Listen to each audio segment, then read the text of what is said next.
Nothing. Hey, I better not see one controller in my fucking class this week. I better not see them things out. You better be using fight sticks. He's like, you playing on console, you peasant? But sir, I can't afford a PC. I'm sorry. Get good. Whoa! Whoa! Bleep that. You have to fucking bleep. Jesus That's Christ. our generation.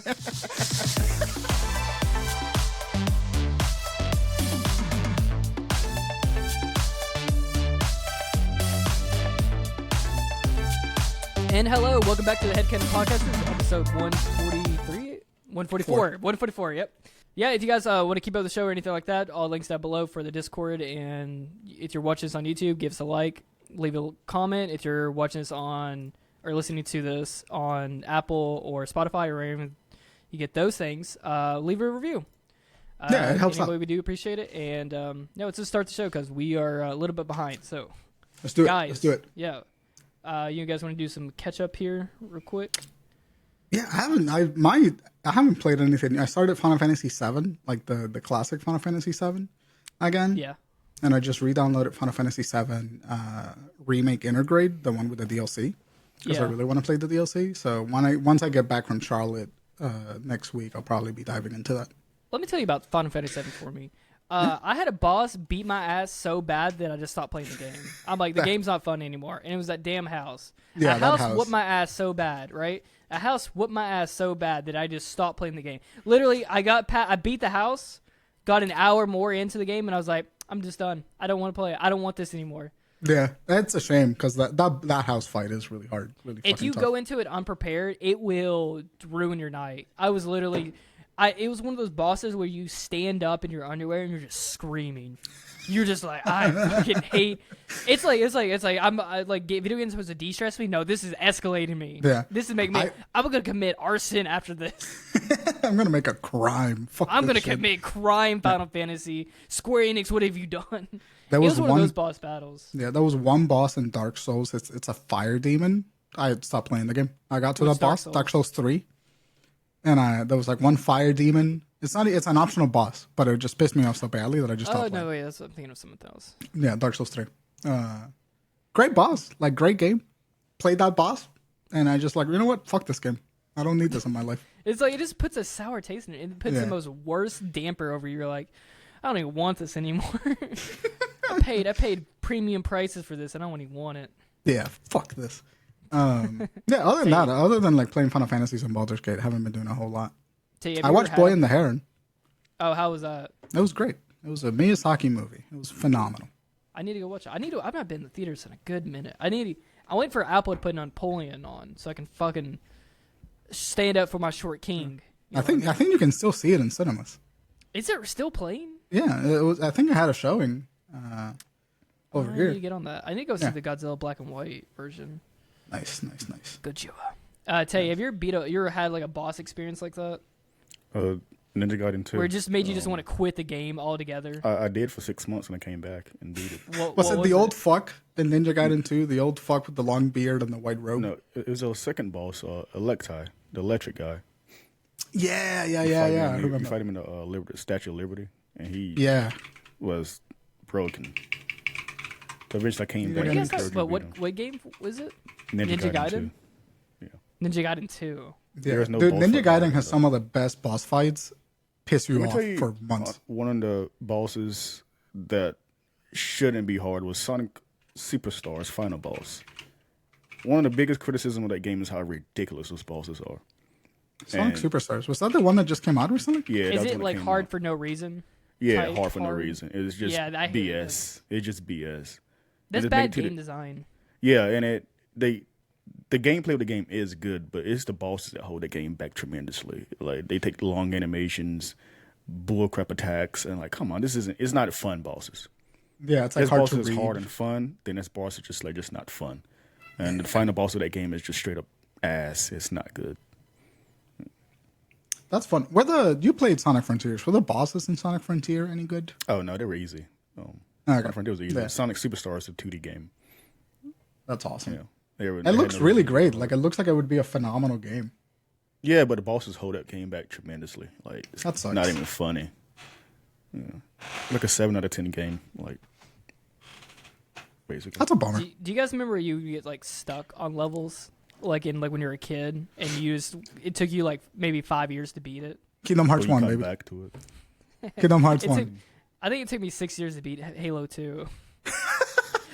But not for the reason you think. I literally just kept getting lost. What people don't understand is like levels used to be so dark that you would just get lost. You get lost and don't know where to go. And if you're playing one of these fucking things, so what'd you say? Your brain is still developing at the time, so that's true. You are pretty stupid when you're like a kid. No, I remember in Call of Duty 2, there was like this level where it's a night raid after like in Berlin or something. It's so fucking dark. You don't know, like, you have to go under this thing. You don't know to do it. Dude, there's no waypoint or anything to do it. You're just like, how do I advance on this? Dragon Ball Tenkaichi, Dragon Ball Budokai 1, the Raditz fucking Piccolo fight. Yeah, put him in a line. The spit, yeah. He's like, I have to make fucking fire. When I played a remake, it was super easy. Oh, this a remake really? of Budokai? They toned it down? No, HD remake. Remember they did? I heard a kid actually hurt his hand doing that. Like, he actually fucked his hand up from that. Like, that was like, I don't know if that's a wise tale, but like, I could believe it, dude. So many people mess their controllers up, their joysticks up from doing that. Yeah, we absolutely did. I never had that problem. The boss that kicked my ass was in Kingdom Hearts 1. It's the first time that you fight the big like black gargoyle thing that comes out of a volcano.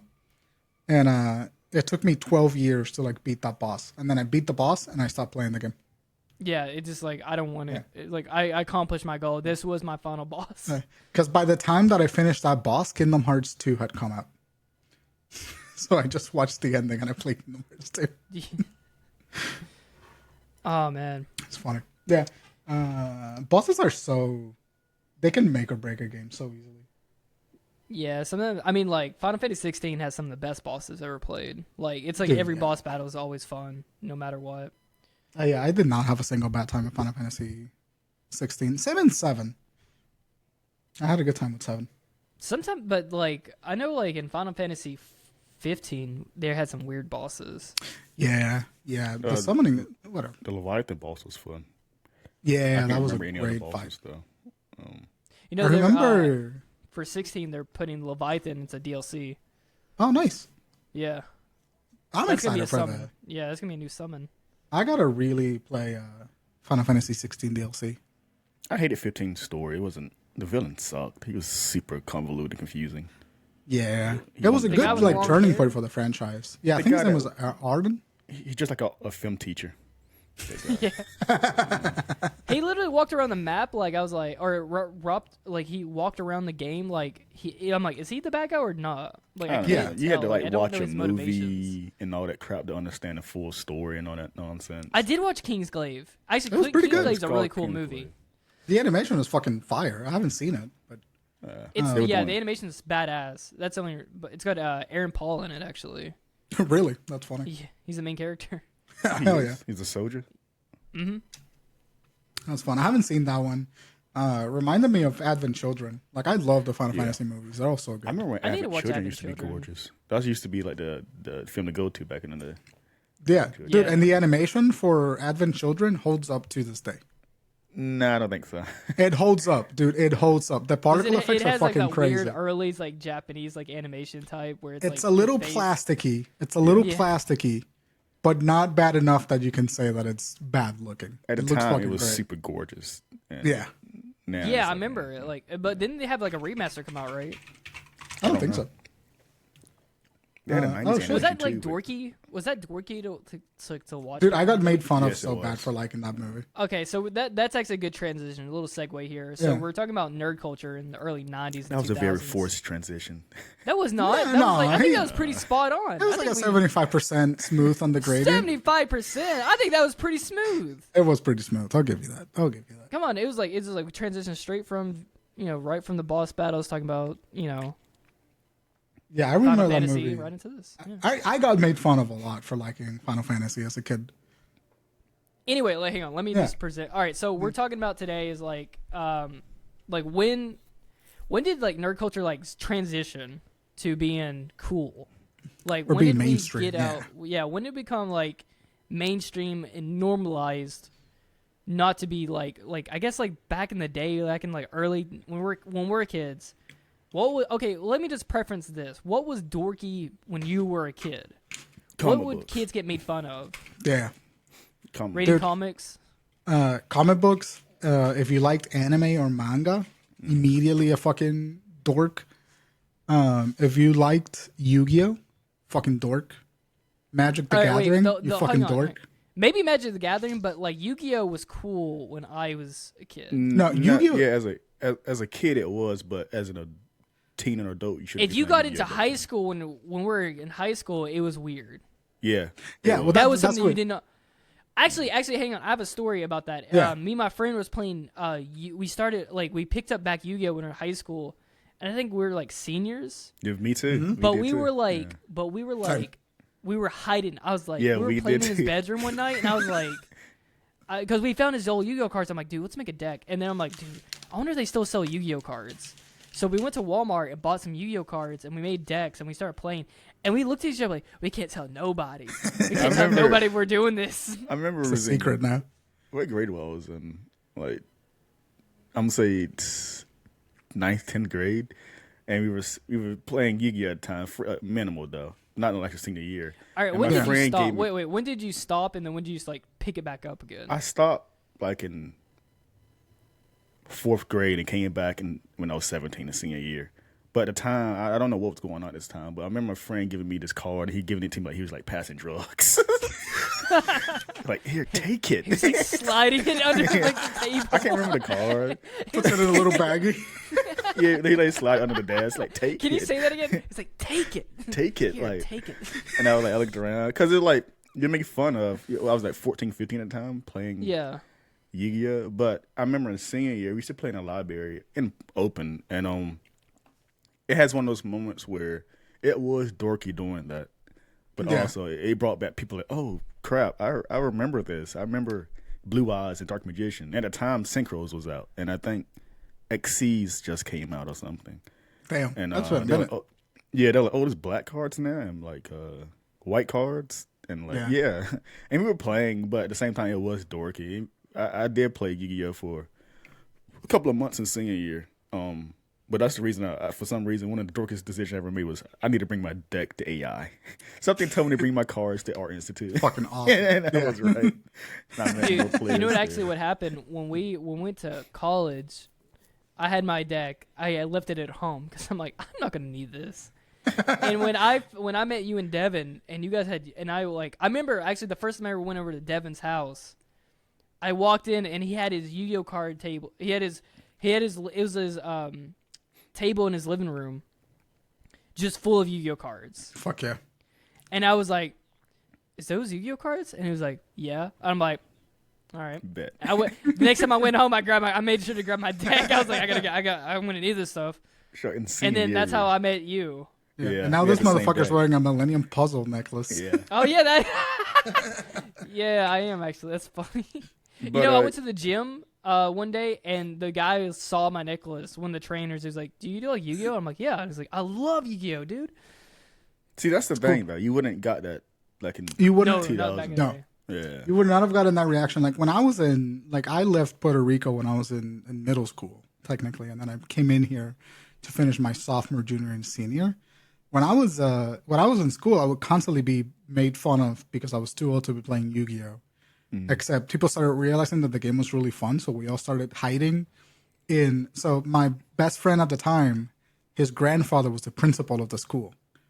So we would go to the principal's office and we would play Yu-Gi-Oh in our lunch break, hanging out in like a nice air-conditioned office while everybody was like sweating their asses off outside, playing fucking whatever the fuck, basketball, who cares? And I got a funny story about that. Actually. Yeah, go ahead. Was it junior, senior year?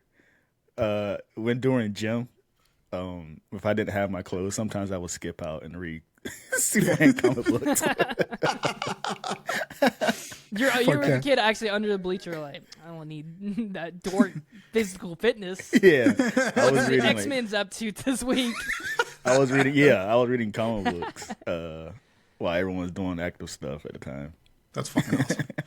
Yeah, I was just never like, I was never into the stuff that other people were into, and then I remember like being made fun of actively when I was in sophomore year a little bit. In junior year, people were cool. I found like, but people were cool if you were like a nerd, but not, you were socially skilled, right? Yeah. If you were like a nerd, but you didn't know how to talk to people would be like, get the fuck out of here, nerd. Like, Yeah. people would be mean about it. But if you knew how to talk to people and you were a nerd, I feel like it was okay to like the comic books and the Yu-Gi-Oh stuff and all of that good shit. Yeah, I was that guy that they knew I was the stuff I into, the stuff I drew. But Yeah. I had no one like I know I was viewed like I was more not insecure, but more of an introvert back in the day. Same. But no one like thought I was a weirdo. I hope not. I don't think so. Whatever. But it's more so the reason I made this topic because it's like it's so weird seeing the stuff we like.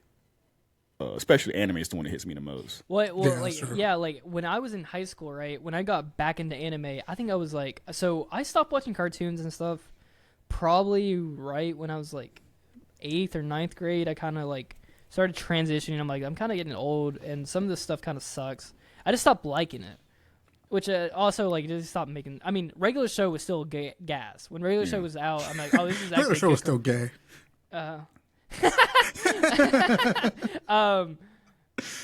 Would you watch Adventure Time? I was an Adventure Time kid. I was a regular kid show. Same. I was an Adventure Time kid. But like I remember like you know kind of transitioning a lot of this stuff, and I think this is what happened first is like I think one of my friends we used to buy a lot of wrestling DVDs and stuff, and we're really into wrestling, right? And he was like a big DVD collector. And I remember he buying Naruto on DVD, like the first like 2 seasons. And I remember as a kid, like I never got past the tuning exams, so I never got to see like what Orochimaru did to like after the attack and everything. I never got to see the ending conclusion. So it was always this big cliffhanger when I was a kid. I'm like, man, I want to see it. I wish I would have figured it out because I was really into it as a kid. And I remember he buying the box set for it, and I was like, dude, are you serious? And this, I was like, don't tell anyone. But I was like, can I borrow that? And he let me borrow it, and I got to see the end. And then from there on in, I started going down this dark path where I was kind of like just by myself going on like YouTube. This is like way back in the day where there was no Crunchyroll, or I guess there was, but like no one really, or Crunchyroll, maybe You not. had to watch fan subs and stuff. Yeah, you had to watch fan subs. Fan subs. But I was going to YouTube and watching things in parts. Like every Same. episode was in like 4 parts. A lot of these kids nowadays, I'm saying they don't understand that. No, they don't understand. We used to watch like Naruto episodes like in 3 parts in a little board. Remember that little frame they used to have over? It was like 33% of the frame with like a whole other bullshit happening over here. Yeah, and it was like in 720p because like full HD didn't really happen until recently. Yeah, and it's just like it was a nightmare. It was like God forbid there was no algorithm, right? So they never were like nicely laid out for you. It was always like part 2, and then fucking good luck if you found like the next part like right there. It would be like it'd be labeled like part 2 of episode 3. Yeah, like in season 1 or something. It'd be like this crazy long title, and you'd have to decipher it all. But that's literally how we like kept up with anime. But that's how. But you could just go to YouTube and watch it for free. Yeah, and there was no ads or anything. But so you could just sit through it. There was no ads. I literally watched. I watched Naruto like that. I watched Death Note, and I watched. That's exactly how I watched Death Note. Yeah. And Soul Eater. Now, when I got into Death Note and Soul Eater, it was just random. I just randomly got into it. I had no pre-notion of those shows at all. And that's for me, I started watching subbed anime with Naruto. Everything I watched was prior to was Toonami stuff. And I remember getting to Naruto. Toonami's that gateway.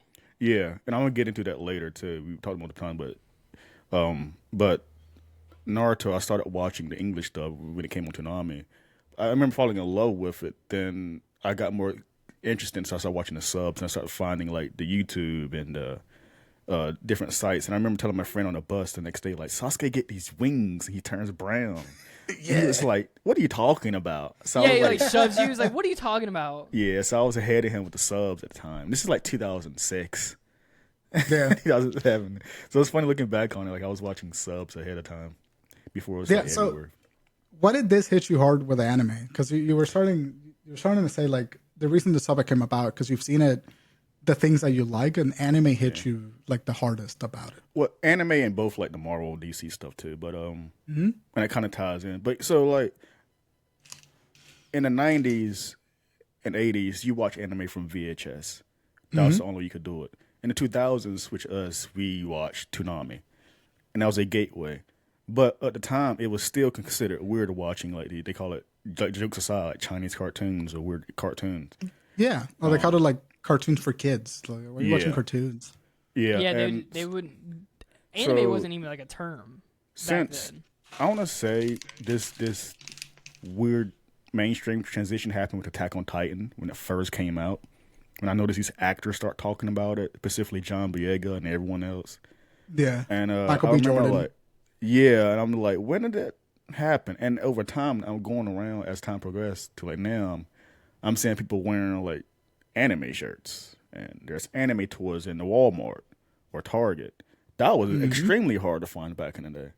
Yeah, you had to go to like Hot Topic, maybe. Yeah. Like in the early 2000s.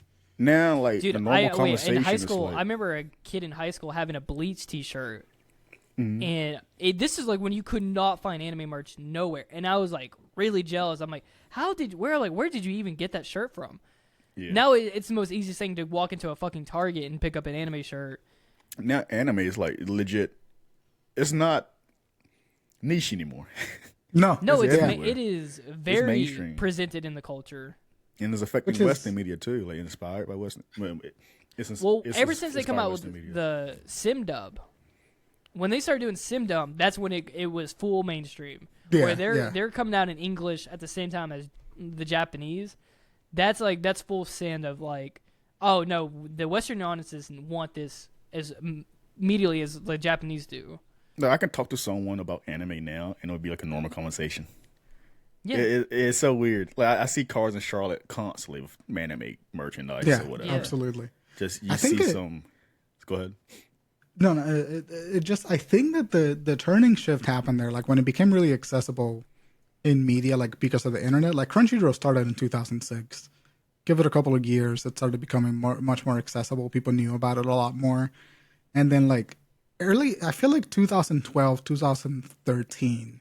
Like right as I was leaving high school, it's like when I started seeing the shift about people being like super open about whatever they were watching, whether it was like Japanese anime or like comic book media and like that kind of stuff. And like that's around the same time that like Iron Man 1 was coming out, like 2008-ish, 2009.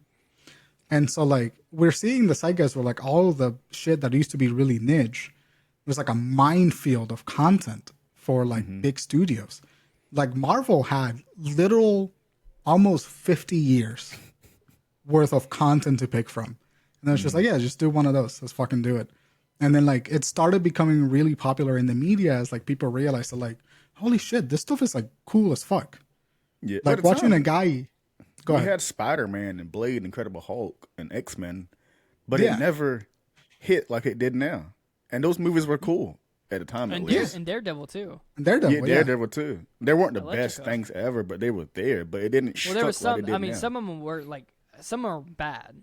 Yeah, well, part of the Spider-Man trilogy, they were bad. Yeah, like Blade was cool, but Blade never registered. Like they didn't advertise the fact that they were comic book movies. Mm-hmm. You know, like no. Then, You would have. I didn't know Blade was a comic book movie until like a lot long of people after. didn't. A lot of people didn't know he was a Marvel character at the time. It wasn't until Sam Raimi like really made a banger film that we started advertising like that type of movie as a comic book movie. They used to be called superhero movies. Yeah. And like, but we had a couple of Supermans before then, and it was all like the mass market stuff. But like now that, I guess, what am I trying to say? What am I trying to say here? I have too many thoughts for my dumb little mouth. Well, we had like Superman movies and we had Batman movies. That's it. Superman, Batman, Spider-Man, X-Men, the mainstream heroes. Just kind of like the big boys. But that was like early 2000s when it started becoming, I guess, early 2000s when it kind of started becoming more presented.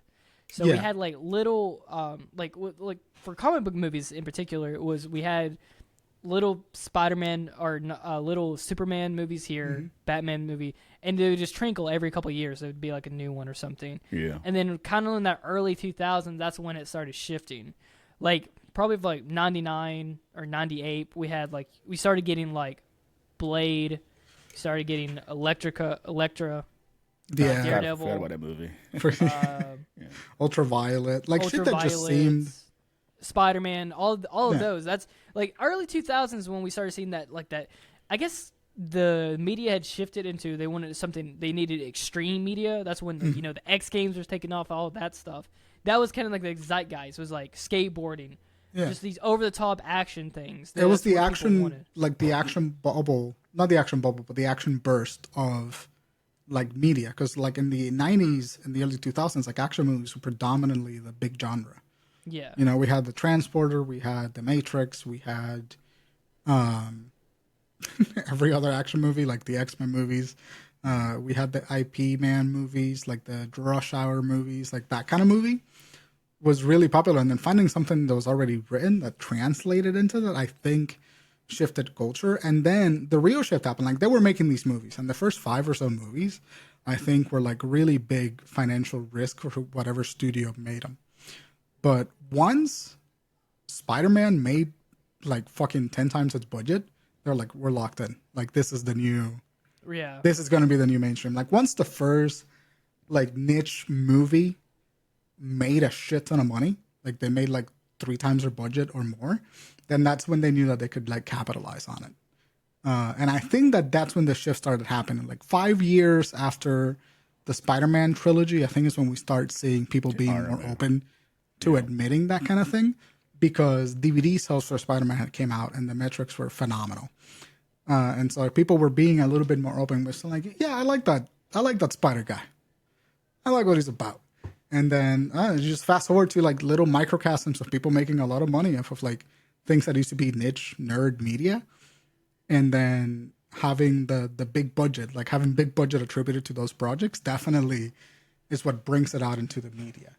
Well, also stuff like, but like not to like those are like the main things, right? But what also about like the small fandom things? I think fandom really got lifted up like when niche fandom started kind of like Star Trek started becoming big, Harry Potter, Star Wars, Doctor Who, Star Wars. The prequel trilogy is when like a lot of people came out of the woodwork. And that set up a whole new generation of kids too. So those prequels. It's funny watching the prequel. What is it? The first one of the prequel for the Phantom Menace when that came out. They were showing footage or like someone saying this is the best Star Wars movie I've ever seen in my life. And I'm like, this is not a good movie at all. This movie sucks. No, not actually. They were just hungry at the time. It was just new. Yeah, I mean, they hadn't made a new movie since the what? Like 80s. Or 70s? Like 80, 86, 81? 86, yeah. Yeah, and like the crazy thing about this movie is, sorry, go ahead, Tay. No, you go ahead. The crazy thing about this movie is like these people were always there. Like this is, hold on, like this is a window right here. Sorry, I'm taking advantage of Riverside. Like this is a thing, like convention photos from the 1980. Hopefully it works. But like, these are people that were doing this kind of shit. Oh, I might not. It might take a second. No, I would have loved to have been a fly on the wall to go to a con back in the 90s, like an anime con. Because they were doing them. That's where it's authentic as possible there. Like, those were like... Because it was obscure. It was super obscure to even find that back in the day. Look at this shit. Like, this is fucking rad. In fact, in 2015, I still had that moment when I met Jordan with Godzilla. Like, it was like you like Godzilla also a completely that was also a completely hidden. That's also another fandom where it's like, oh, there's actually other people that's a massive fan like I am. Like it's not weird. You couldn't find a Godzilla fan anywhere around you. I think that the internet and like there's a couple of things that I think made that switch really happen. Like you said, Crocker, like the fandom keeping that thing alive by engaging with it, like social media. And like the internet in general allowed for people that would never be in a room together talking about this stuff to be in the same place together talking about it. Well, And like so, you like, also, yeah, like because you had like Tumblr, Reddit, stuff like Tumblr, those. Reddit. You found the Twitter niche. was inspired Yeah. from that. Twitter, like echo chambers where you could like connect with like people. You could join these chat rooms where it was just for certain specific things of like fandoms, and that's like it made it boom. And actually, it helps you. It almost ingrains yourself even deeper into that fandom once you can find more stuff out. When you can kind of communicate and express your thoughts, it just drives you deeper. It makes you more connected to it. It's and funny. It makes it a little bit more normalized. It's funny. We're in an age demographic where we're in both worlds of how it's normalized and how it's kind of Pre and shunned post, between. yeah. Yeah. We're in the middle ground because we actually saw how it transitioned between both things. Like for me with the Marvel thing, I never forget when Black Panther came out, and I went to it's FYE, whatever it's called, that store. Yeah, and, for your entertainment. I saw a legit section dedicated to that character, and I paused there for a second, and I don't think no one here realized that's one of the first or one of the most popular probably black superhero of all time. But the fact that he has a section dedicated to himself in the 2000s, that will never happen. It would have been Spider-Man right there, or Incredible Hulk. Yeah. And I was like, that's interesting, especially when I see like household names where people are saying Thanos casually, or Star-Lord, like what's doing happening? What references timeline to they're it. not in? Yeah, Like doing the I think Thanos snap? Guardians. Yeah. Guardians is like when you started making that real deep transition where like Deep, these are yeah. like I remember when that came out where like people were like people don't talk about these characters. I know, These I aren't remember. well-known characters at all. There wasn't. They were Z-list characters, and I remember one of the few. It was like, "This is deep cut. You sure?" Yeah. And it made a success, and people know who these people are now. Like Groot is everywhere. People love that character, and I never thought I would see something like that. Like my knowledge from like I knew these characters, and it's funny how like I know these characters going forward, and I'm like I knew these from the books, but now people are just learning them too, and all that stuff. And I'm like, that's interesting. But I knew these guys prior. It's a super interesting shift. That's how I felt like with anime in particular. Like I was a huge Dragon Ball Z guy. I watched Death Note like when I was playing in Toonami. Like I was like kind of like of the first wave of being into anime, and that's how I felt when I started seeing people like 10 years later watching Death Note for the first time. She was like, "Oh, you've never seen Bleach? You know what a Getsuga Tensho is? That's fucking crazy, dude." you know what the And like, Kamehameha is. God, I hope that's not a thing. That makes me scared actually. Well, and now it's like even there's even a deeper layer now where people are watching like my life reincarnated as a slime and I'm also in a refrigerator type shit. Like where it's what is like that? the fucking isekais. it's like the isekai like anime. It's like obscure anime, like weird shit. What do you call the like McDonald's Death Note anime? and like Attack on Titan, those are very digestible for like Western audiences. I'm talking about when they get into the weird shit, like super off-kill animes. So, Tay, this is like if you are like think of like the nerdiest comic book like nerd that you can think of that's like very like socially weird guy kind of like thinks about okay. like kind of like comes across woman weird. Like that's what the isekai anime community kind of is. They're just like there's like normal anime, like mainstream anime. There's like the kind of obscure shit, just like your Death Notes and then like your Tokyo Ghouls. And then there's like the really obscure shit, and that's I got reincarnated as a slime. Like the weird harem anime, like the Monster Girl McDonald's animes. Devil guy. Is that isekai? You guys That counts as that's not isekai, but I would count that in that same tier, which is like I love that like stuff. indie stuff. Like this has 10 episodes. it's like That's small all it's- budget stuff, like Angel Beats, like that kind of shit. And Angel Beats is really good. Isekai? Really? It's not an isekai, but it's But like they're on the that level genre, of budget. Yeah, what the grouping of how we would put that of like this is a weird one that most people know what this stuff is now. It's Like it's deep, kind of like right? Guardians of the Galaxy. Yeah, it's like okay, what got do you you. know about that? Like what what do do you you- know about these characters? Yeah, what do you okay, I got Yeah, you, I get which, you. you know, like every time I hear didn't- I someone didn't know it talk was a about term. Angel Beats, I go like, "What do you know about Angel Beats?" I know Well, what and Beats it's was like though. Baki characters, like or JoJo. JoJo's like such a JoJo bizarre. used to be. It used to be a weird fucking show for people, don't and think then so. people are like, "That came super mainstream." I'm like, "What the fuck?" People Yeah, know what JoJo was like nowhere near the popularity as it is now. Like JoJo used to be like a deep cut anime because in the 1980s the OVA came out, and that was like all that people knew of JoJo except for the manga. But in the West, it was super niche. Like it was people that like Fist of the North Star in JoJo's were it. And then like Berserk came out in the West, and then like after Berserk kind of had its run, the new animation for, listen, all my dates are like, these are not back to back. I don't know the exact dates, but in pop culture I noticed like the OVA came out, it was really good.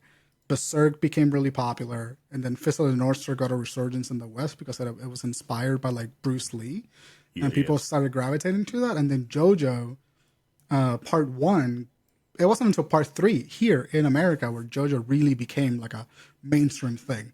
You know what's funny? Because even though I'm not a JoJo fan at all, but I remember seeing JoJo in Shonen Jump books back in the day. Yeah, JoJo was fucking phenomenal. Also, not just anime, but just reading manga now is very normal. Reading, they sell manga at Target now, which is insane. That's insane.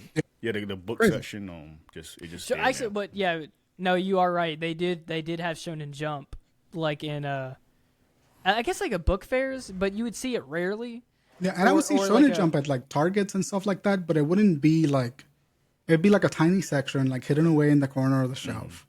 And then like they wouldn't really advertise that they had it. They just kind of like had it. There was not a market for it. That was my access to manga at the time. Actually, it was Shonen Jump. I never watched it. It's like sorry. No, Shonen Jump is more of a distributor like a Marvel Comics or DC Comics. Yeah, different stuff. But I remember Shonen Jump used to be like my access to, and it'd be like random chapters of anything.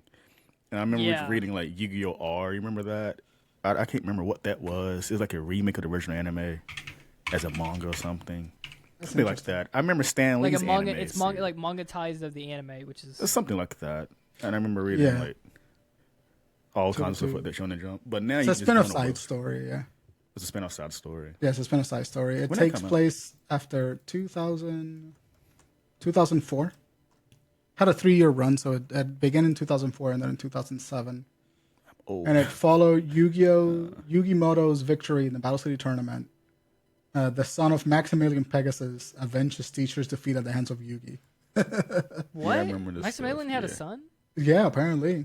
Whoa, I need to pick up Yu-Gi-Oh! R, apparently. It wasn't written by the main guy, though. No, it was written by another guy called Akira Ito. Yeah, more like a Boruto effect, probably. Yeah, Kazuki Takahashi. Rest in peace. Yeah, good artist. Anyway, yeah, but like that was Shonen Jump for me. Like I never was introduced to Shonen Jump. I picked up a couple of chapters, but like Toonami was like in Puerto Rico specifically because I was a Hispanic kid. So all of that shit, I had an extra layer of like not being exposed to it because like it came from Japan. You guys had it, and then maybe it made its way back to us every once in a while. And Toonami was my first exposure of it. You got different ways of getting things too. Yeah, and actually my first ever Dragon Ball movie, my Dragon Ball Z movie, was the Broly movie. And I watched it in Spanish. I had a Spanish VHS copy of it, which was fucking phenomenal to watch. And it was like Castilian Spanish, like the real Spaniard type shit. Yeah, and it was awesome. I love Sale's Spanish voice. Yeah, it was great. It's so good. Vegeta's Spanish voice was really funny. I've heard that. Yeah, he sounds really good in Spanish. So what I wanted to say, I put in the notes, is like, so I would consider us, at the time at least, nerds. Yeah. What is that terminology now? Does it even exist?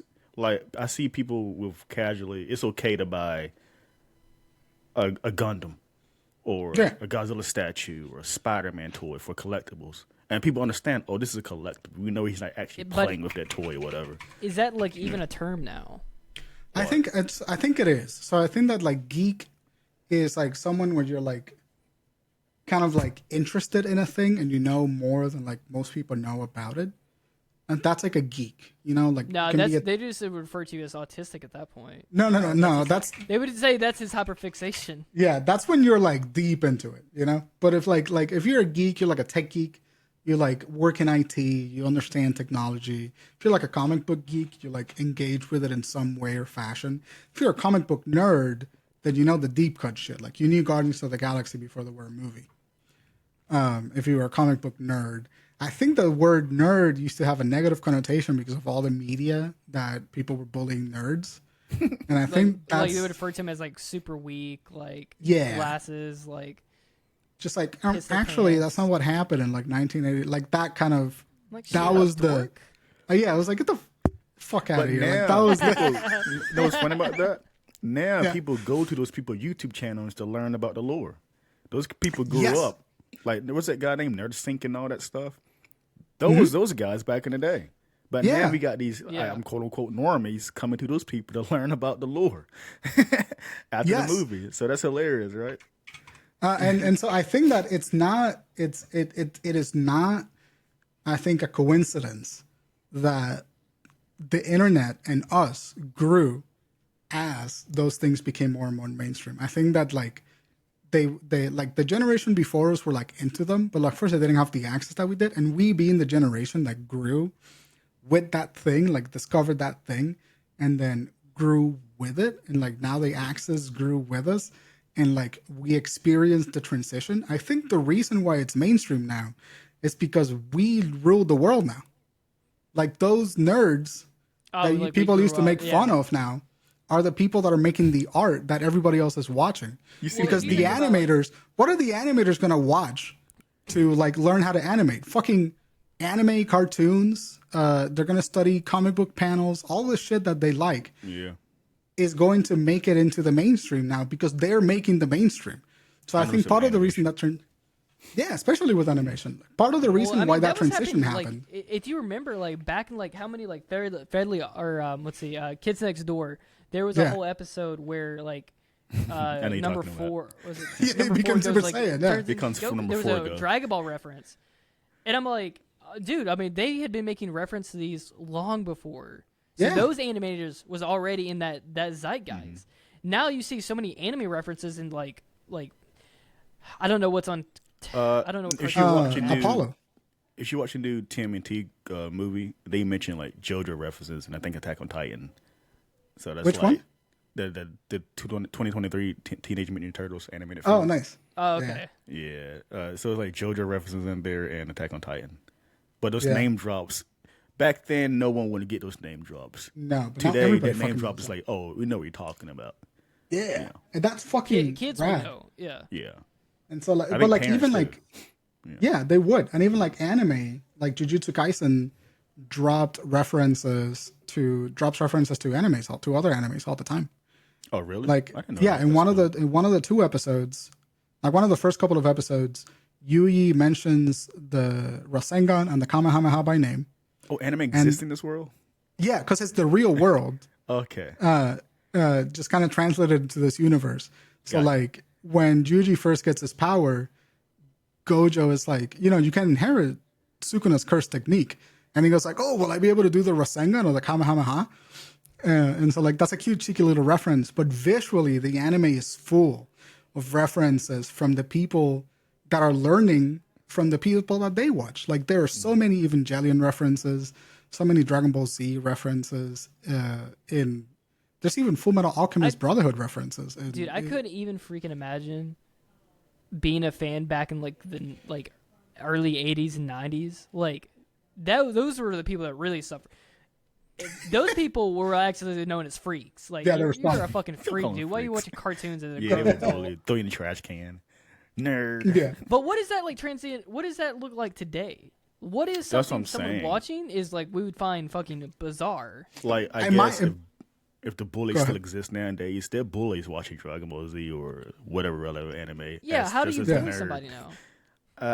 I guess it's Like layers. what? Like I consider myself always kind of separate myself from like the common nerd. Like I'm a nerd. I love the nerdy stuff at the time at least, but also I'm not this weirdo about it either. Yeah. Like I like the stuff. I'm not a talk to people, even though I was or shy at the time. Even now, like I tell people like. Especially people in my job, they're like, you know what this is and all that stuff. Like, I tell them what it is and all that stuff, but it doesn't come off as weird. Just like some different thing they didn't know about. Yeah. I tell them what that is. Like when I see a figure, like packing figures, like, oh crap, this is cool, and they tell them what this is and all that stuff. But they don't view it like some weird thing. You're just like, oh okay, That's what it is. I think that there was a cultural shift happening. Apart from like having us all kind of like grow with the culture, I think there was a cultural shift happening where people expressing like their unique interest became much less of a weird thing. Yeah. Like people were generally just like, I don't know what that is, but you fucking dig it, go ahead. You know, like that is a lot more prevalent now than it used to be. Like back then, if you didn't like the thing that was popular, you were kind of like, well, I got nothing to fucking say to you. I would say, what was... It's also, like, but, like stuff like nerds wouldn't used to do is, like, work out or anything like that. It's, like, a lot of nerds are more ingrained into, like, regular day society. Gym culture is also ingrained into nerd culture now. Yes, I noticed this for a while, too. Yeah. And I don't know what that is. For some reason, Berserk is very big in the gym culture. Yeah. Yeah. I noticed a lot of memes are so funny. I know what it is, low key, and I don't associate myself with it. I don't think you do either, Jordan. But it's like I think people who do that want to be above the stereotype. They want to be like they look jack and look good, but deep down there's some nerd, geek, or whatever. Yeah, I think it started that way. Well, I think it's but I think really what it stems from is like all anime characters are all drawn to be jacked, and they just want to be those characters. Yeah. They want to they want to be the main character, and that's why. I think that's legitimately why they have the main character syndrome. Yeah. Like I see a guy. There's a guy at one of my gyms. He wears the like anime mask to the gym. He has like the Obito mask. He has the fucking Bleach hollow mask. He just wears it on the side of his head. I'm like, oh, he's still there? I saw that guy when I went. I forget you guys go to the same gym. See, honestly, that's weird. I'm gonna be honest with you. So we can kind of agree with that. There is a level weirdness that like, now you're being a weird. Yeah. I think so that's he's taking advantage of the culture change. Like, stop. Yeah. Be normal a little bit. Maybe that's how we separate ourselves now. Maybe that is the shift where there's a threshold where I'm like, it's casual. What's casual? Yeah. Something normal, like you buy like a normal, just to buy a t-shirt, right? Yeah. You can be a fan. But when you start wearing, like, you start bringing a katana to the gym, and you start putting weights on it, and you're like, over there training. I know the guy you're talking about. Maybe that's the divide. I'm telling you, that's he's an orange mask, right? That guy. Yeah. I'm like, I get it's normal now, but chill out. That's the kind of guy that would like take off weights from his feet and like throw them off to the side. He thinks he's Rock Lee. He thinks he's Rock Lee running over there. I need more energy. He's that guy. No, he's on the treadmill Naruto run. He's like his arms back. In his headphones, the fucking Heroes Comeback song starts playing. Oh, I used to love that song. I forgot about it. It's a great song. It's a great fucking song. That's the first opening. So the difference really is like when you make it your whole personality, you're fucking weird, right? Yeah. Like that's really it. Like if you have an interest in all of these things, no matter how niche they are, as long as they're not like the only thing that you are, I feel like people usually don't give a shit. Oh, what's that? My fire alarm's going off. Hang on. Mute yourself, Jordan. Can you mute? Hang on. Yeah, I can mute you. There we go. No, what was gonna? You want to wait for him or continue talking? No, you can keep talking. No, it's weird. Like for me, that gets me the most is how these people who, especially the comic book community, how they claim. It's like people are afraid they don't know what they're talking about. They always want to be part of the culture. Yeah. So like when this new insecure character come out, like, oh, I knew about this character, blah blah blah. And maybe you did, but there's also this audience where they don't want to be made fun of not knowing that character or being the what's the word for it, the newbie of it. And everyone, I notice in the comic book community, everyone wants to act like they know everything. Like it's okay, you don't know this character or medium. That's what this thing is here for. It's an adaptation. Then you go back and read or watch that material prior. And we see that a lot. I totally agree. Sorry, my house was on fire. Oh, good. Someone cooking. Did you get a sword? Yeah, I'm gaining my anime power. I'm training. What did Floricel burn? I don't meal preps. That's funny. Yeah. Yeah, but I totally agree with that. I think that like the fact that people like want to know everything about pop culture is the only thing that like has made it into the mainstream.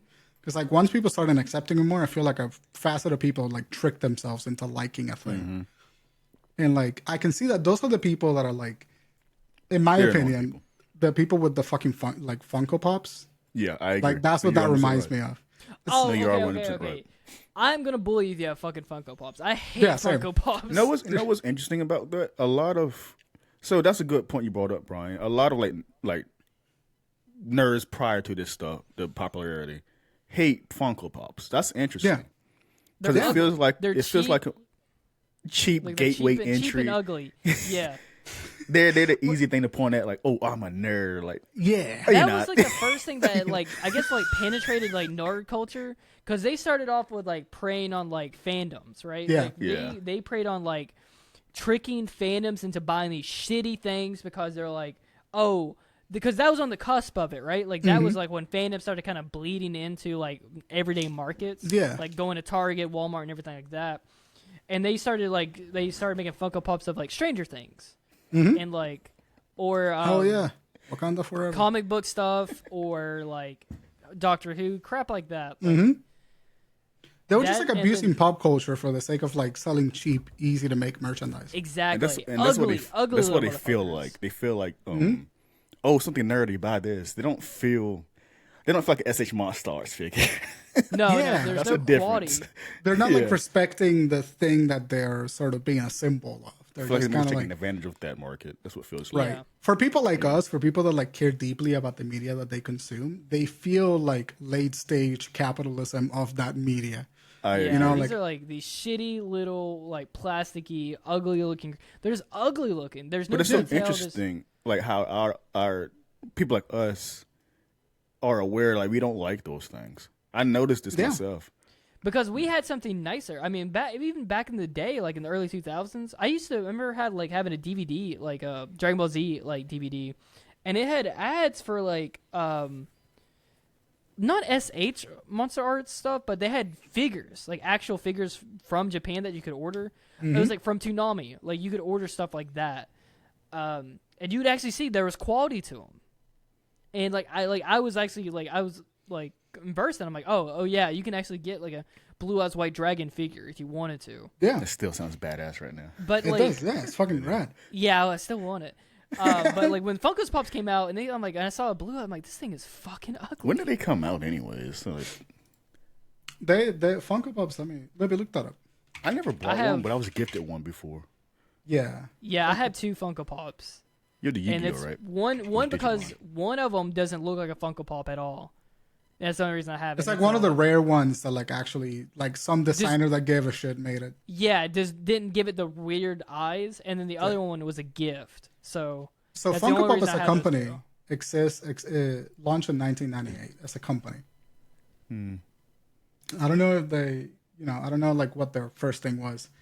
So when they had a surgeons, like, because I don't remember seeing resurgence when they. I think when they started doing like Doctor Who stuff, Stranger Things stuff, like that's when they became really popular. And I think that they became popular for things like Disney Works, like Cartoon Network stuff, like Betty Boop, like old cartoons, that kind of shit. Well, they started making like stuff from like The Office and Stranger Things. And so they just feel like, I think the reason why like people like us feel that way about him is because it doesn't feel like they respect the thing that they're adapting or making merch of. And I feel like we can tell, whereas someone that like recently got into a thing, or someone that is like a very surface level like nerd into that kind of stuff, like likes it because it's popular culture, they don't have like deeply rooted respect of that piece of media. They just enjoy it, consume it superficially, and then they can move on with their lives. But for like nerds like us, like that consumes a certain part. Like we think critically about it. Like we think like, why do we like it? Why do we not like it? What can they do better? Like we think critically about the shit that we consume. And a lot of the people that love the Funko Pops, in my opinion, typically don't. There's some outliers. It's not a general statement. I can relax. But like there's a correlation there between like respecting and thinking critically about the things that you like versus not, for people that like us that don't like the Funko Pops and people that like do. There's a correlation there. There are like layers of like nerdiness. Yeah, it's like the surface level stuff, and then there's like okay, well, I like this thing, but I like this thing because of what it's saying. Like, these are the people that are like interested in like, oh, like Attack on Titan is actually like a fascist storyline. Yeah. You know, like those are the people that are like reading into like, what does Full Metal Alchemist Brotherhood have to say about the state of humanity? Like, why is Attack on Titan like pro-fascism? Or like, why is it anti-fascism? Like, there's that second level. And then there's the isekai freaks. It's weird saying it now, but Marvel is the basic bitch shit now. Yeah. But also, even outside of that, it's like chess. Chess used to be like a dork game, right? Like, if you play chess, what a dork. Like, you're a nerd. But now because of like Twitch and everything, people play chess constantly because they stream it. Yeah. Same with the Pokemon card uprising, too. Remember, what's his name? The Paul brothers. I think it was the Paul brothers, right? Yeah. Logan Paul. Well, that was faked. that was like selling, right? That was like trying to people trying to make quick cash. Yeah, Oh, okay. they got onto it. The Logan Paul brothers, it became a craze because they artificially inflated like the rarity of some of these things. Like he made fakes, he made it into a thread to buy them because it was just like, oh, you can make quick money off of it. So like that's not even, in my opinion, like nerddom. That's just people wanting to make money. Oh, okay, I got it. But they're exploiting the Because nostalgia. Yeah. I know we didn't mention video games at all, but I remember how kids can get scholarships for esports now. Yeah, That's that's also fucking another crazy. thing. We didn't have that at all. If No. you're playing video games, you're a bum. Yeah, Dude, dude, 6th period, I got Fortnite. That's insane. Like, someone has 6th period Fortnite as a It's like class. the Fortnite training. Yeah. it's like the Duel Academy. Dude, I'm failing Oh my CSGO. God. Like, I don't know what I'm doing. I'm failing CS:GO. I'm just not getting enough I got a headshots, D in man. CSGO. I suck at sniping, man. I'm doing pretty good. Halo 3, I got a B+ in that. Man, I got really good with sticky grenades. Like my sticky grenade like section was awesome, but I'm really bad with the shotgun. I'm failing my sticky grenade test. Can you imagine like a teacher conference with like an esports teacher? Your son's Like gonna have to get his your KD KD up. is terrible, man. You gotta be better. You gotta study these movements. You study these frames on Street Fighter, man. Yeah, Dude, fighting class would be an actual class though. Fucking That would be a class. Like, That would be a class, You're failing your bread and butter for your Broly and your fucking Boo. he just can't get his combos right. He's got to go home and study the frame data if he wants get it to pass this together, fucking. Nathan. And Yeah. he better learn that fight stick before he comes in next week. I don't want you gaming on the gamepad anymore. It's all fight sticks or nothing. Hey, I better not see you one controller in my fucking class this week. I better not see them things out. You better be using fight sticks. He's like, you playing on console, you peasant. But sir, I can't afford a PC. I'm sorry. Get good. Whoa! Whoa! Bleep that. You have to fucking Jesus That's Christ. our dude. generation. Whoa. That was our fucking generation. That's real shit. That's PTSD. That's our generation. God damn. Jesus Christ. Yeah. You pushed the kid. Man, I think that's a great way to end the episode. Crockett, why did you send us off? That should be the opening.